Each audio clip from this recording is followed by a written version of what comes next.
été en immersion sur le Tonlé Sap avec les gens du fleuve. Nous sommes au milieu de la campagne cambodgienne, à 150 km environ de Siem Reap. On s'est perdu au milieu de nulle part. On va loger avec la population du coin. C'est une belle expérience qui nous attend et en plus, un temple type Indiana Jones nous attend.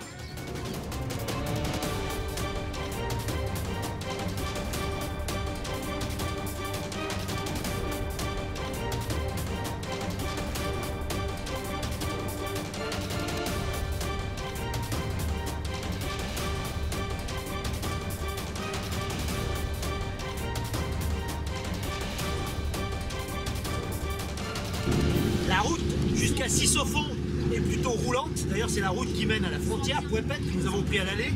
Monter une grosse heure de route jusqu'à Sisophon, c'est après que ça se gâte.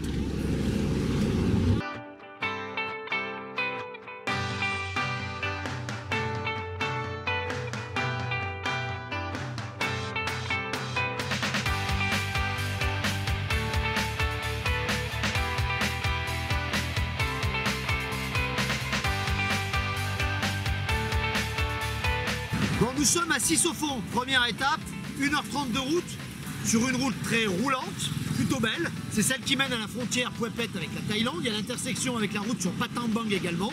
C'est une énorme bourgade. C'est le point de départ pour ensuite monter sur Pantechmar.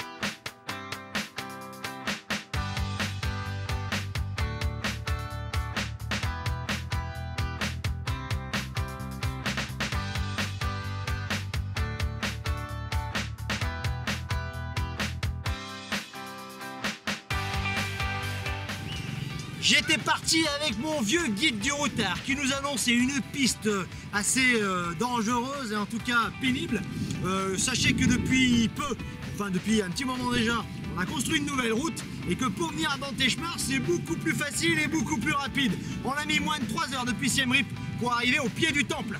On loge dans des homestays comme je vous l'ai dit tout à l'heure. Plutôt pas mal, donc aujourd'hui on peut peut-être y aller même en taxi et s'offrir Pantechmar.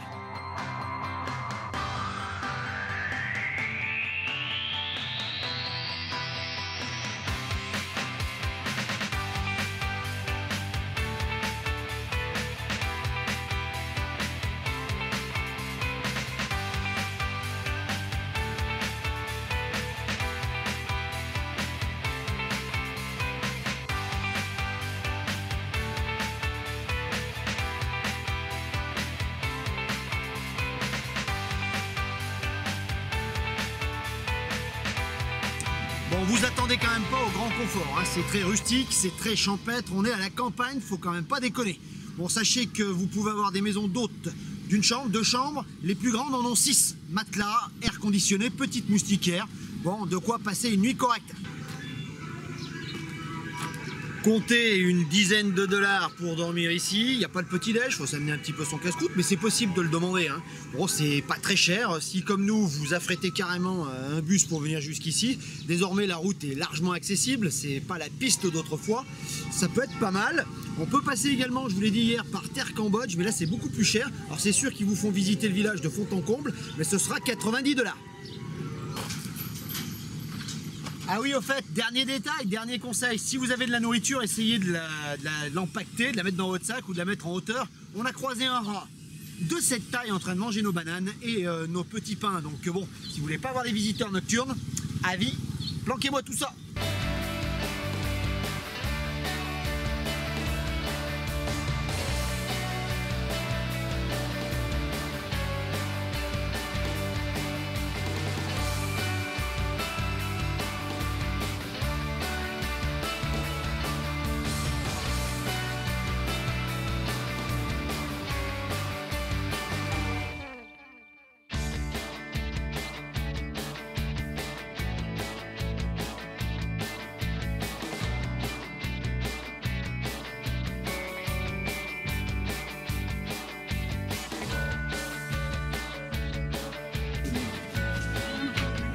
Le marché de Pantechmar.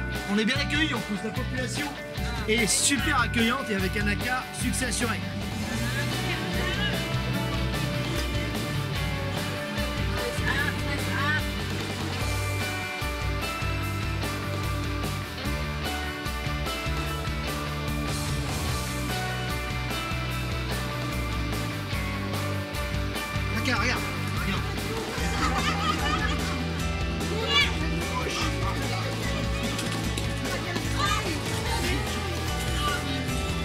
C'est génial, une population très accueillante. En tout cas, je ne mangerai pas ce qu'il y a sur les étals.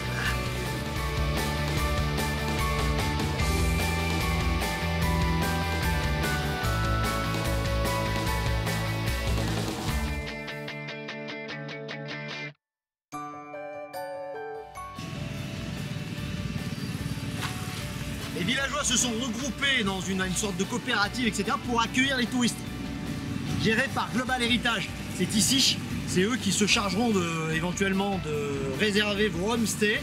L'adresse s'affiche en dessus, on peut tout à fait, comme on l'a fait, les avoir en direct. Sachez qu'il y a également Terre Cambodge qui s'occupe de cette grande petite expédition jusqu'à Banteshmar. Évidemment, c'est beaucoup plus cher, je crois qu'ils prennent à peu près 90 $ par personne, comme pour le Tonlé Sap. Donc bon, on peut y venir par soi-même et on peut loger chez l'habitant. Ça coûte beaucoup moins cher.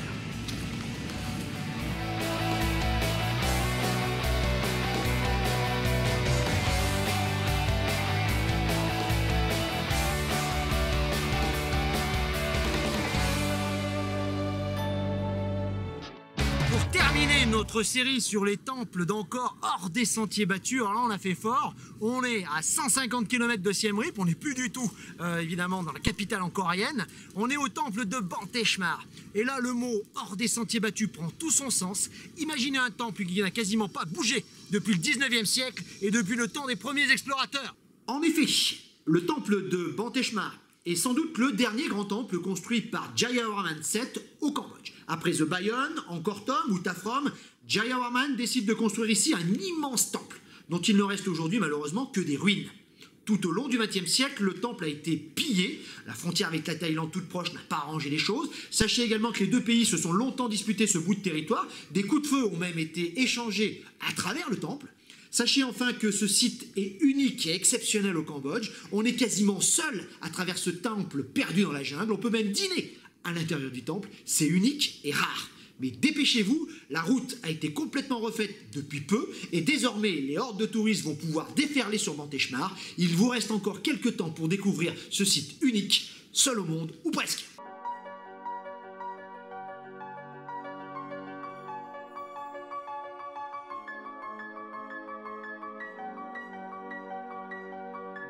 Alors on a inscrit son nom sur un cahier à l'ancienne, hein. On paye 5 $ pour visiter, c'est parti pour une visite qui s'annonce pleine d'aventures.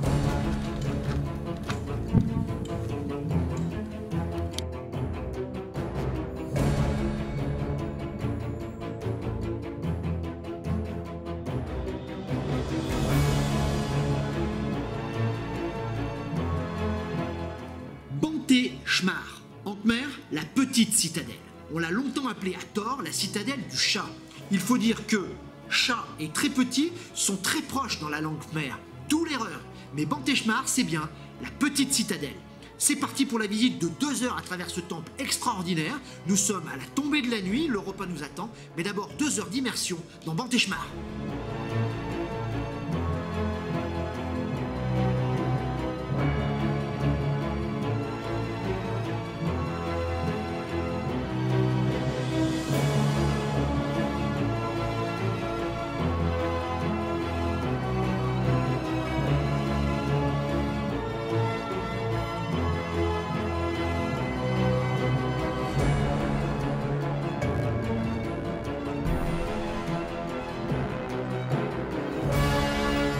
Détour du chemin, un linteau de porte finement décoré, des balustrades Garuda, on les devine encore, c'est vraiment magique.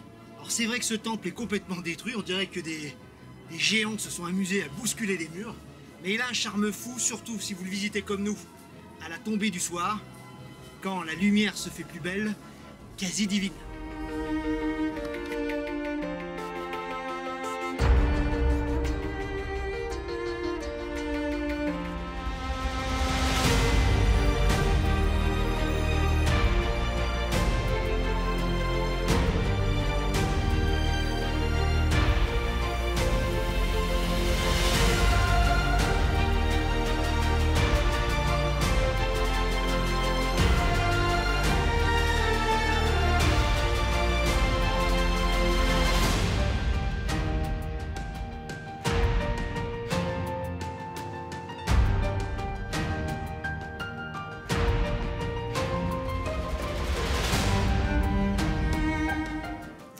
À Bantechmar, on n'est plus dans le tourisme, on est presque dans l'exploration. Et c'est vrai que on se sent comme des âmes de gamins à découvrir ce temple complètement ruiné, mais c'est magique, magnifique. Les mots nous manquent.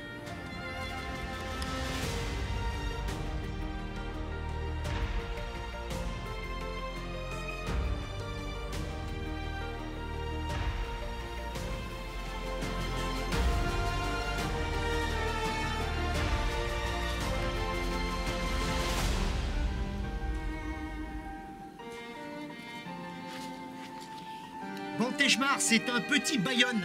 Vous remarquerez les têtes énigmatiques que l'on retrouve encore là. Elles sont beaucoup plus effacées qu'au Bayonne, c'est certain. Mais on reconnaît le style. C'est du Jayavarman, ça c'est sûr. Et c'est du bouddhisme en plus.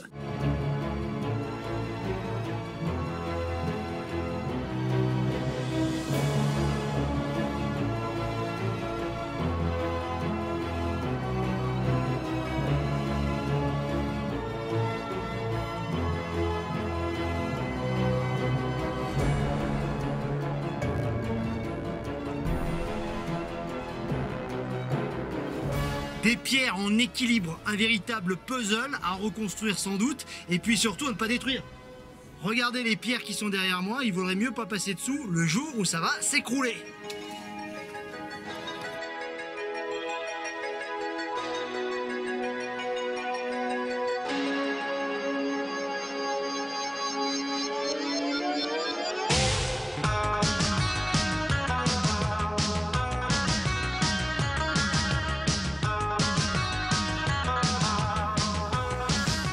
Un peu partout sur le site sont cachés des bas-reliefs superbes, sculptés finement.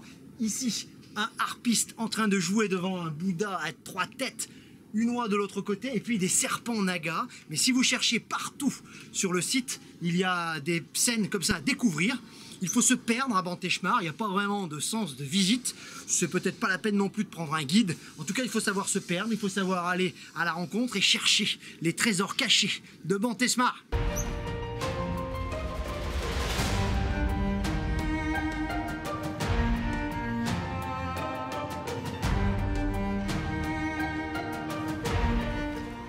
Partout. On découvre donc les scènes dont je viens d'évoquer le sujet il y a un moment, des scènes du Ramayana, on y voit Rama en train de combattre sur son éléphant, on y voit des scènes où on retrouve les dieux hindouistes, Vishnu, Shiva et d'autres dieux du panthéon hindouiste donc. Vous allez me dire, mais on a vu tout à l'heure des têtes de Bouddha.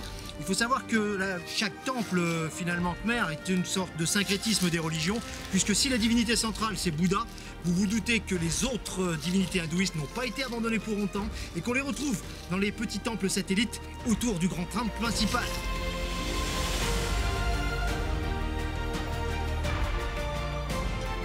À l'entrée, de part et d'autre du Gopura central, un peu écroulé, vous avez des scènes assez remarquables, type Bayonne. On est vraiment dans une copie de ce Bayonne, à Bantechmar. Des scènes de combat où on y voit évidemment les troupes de Jayavarman en action.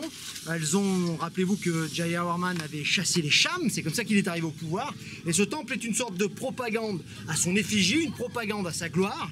Il y a toutes ces armées qui sont défilées, on y voit des prisonniers attachés, on y voit également des Siamois qui ont des têtes un petit peu, des coiffes, on dirait des rastas un petit peu. C'est les Thaïlandais qui rappellent que l'armée khmer était composée d'énormément d'ethnies différentes et que l'empire khmer était immense et s'étendait jusqu'en Thaïlande. Petite scène assez remarquable, un crocodile en train de manger la main d'un soldat. La scène qui est au-dessus rappelle la célèbre bataille du Tonlé Sap qui opposait les troupes de Jayavarman VII aux Cham, c'est-à-dire les Vietnamiens actuels. Bouddha.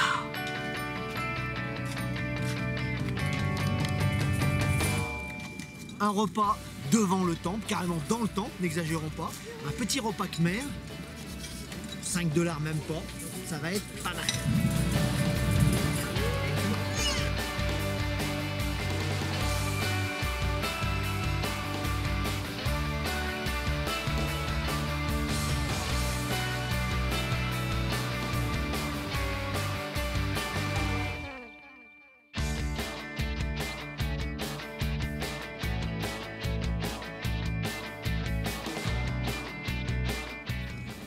En plein milieu du temple, 5 petites bougies éclairent faiblement une divinité hindoue. Il s'agit de la divinité du Bouddha Avalokitesvara, divinité khmer aux multiples bras. Une vision quasi irréelle, presque mystique.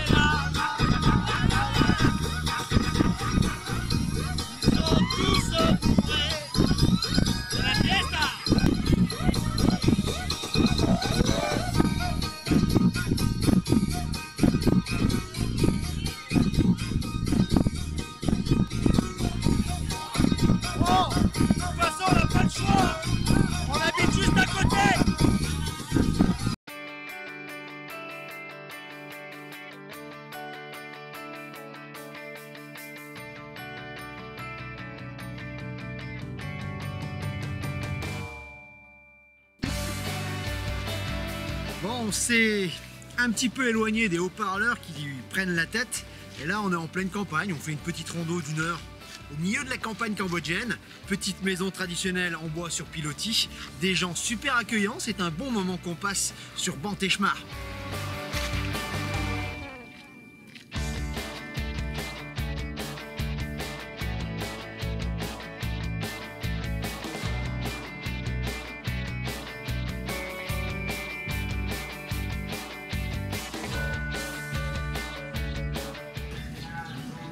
Depuis 2007, des comités villageois se sont organisés pour accueillir ici, à Banteshmar, en plein village, au milieu de la campagne, un tourisme solidaire, équitable et durable. Et ça, c'est bon. Aidé en cela par l'ONG française Agir pour le Cambodge. Depuis une dizaine d'années, ce sont les Américains qui ont repris le flambeau. Global Heritage Fund. On aide les villageois à justement développer économiquement, socialement et durablement le village de Banteshmar. C'est plutôt allez, une bonne cause. On a dormi une nuit à Banteshmar, ça a été un peu rock'n'roll, vous avez pu vous en apercevoir sur les images d'hier soir.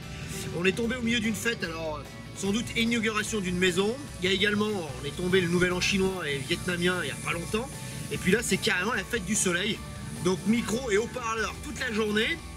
Pour le calme à la campagne, il faudra repasser.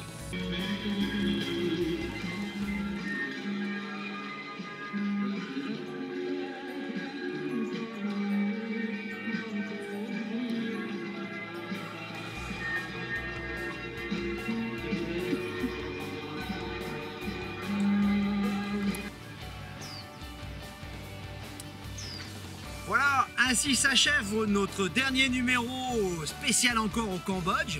Nous sommes à Banteshmar, direction la frontière thaïlandaise. Nous allons repasser la frontière, direction Bangkok. Notre voyage se termine ici, mais l'aventure n'est pas terminée. On reviendra au Cambodge, c'est sûr, et encore notamment, puisqu'on n'a pas tout fait. C'est tellement immense. La montagne de Ton Kulen, nous n'avons pas fait le temple de Beng Meala, où nous n'avons pas fait également le temple de Bantesrai. Autant d'aventures, autant de visites qui nous attendent lors d'un prochain numéro du Club des Baroudeurs.